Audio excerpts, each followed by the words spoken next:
La parole est à Monsieur Jean Launay pour le groupe SRC.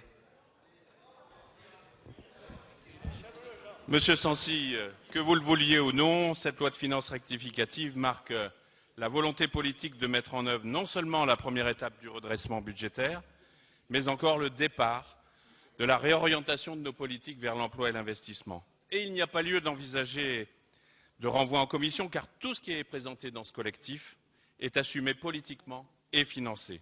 Le ministre Jérôme Cahuzac a démontré dans sa présentation initiale que la parole de la France devait être et serait respectée.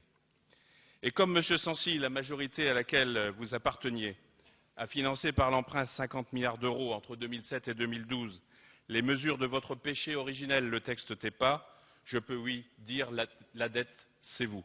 Alors oui, nous rééquilibrons dans ce collectif les efforts entre les ménages et les entreprises. Oui, nous revenons sur la défiscalisation des heures supplémentaires et je vous demande d'arrêter de faire croire que ce sont les salariés qui décident des heures supplémentaires qu'ils font. Oui, nous revenons sur l'augmentation de la TVA antisociale qui aurait amputé de 12 milliards d'euros le pouvoir d'achat des Français. Et oui, ce collectif est conforme aux premiers engagements pris par le président de la République, le changement, Monsieur Sancy. Il repose en outre sur une prévision de croissance ajustée. Et l'envergure, Monsieur Sancy, elle se mesurera encore plus demain dans la loi de finances initiale pour 2013 que le gouvernement prépare. Je demande donc à mes collègues de rejeter la demande de renvoi en commission présentée par M. Censeur.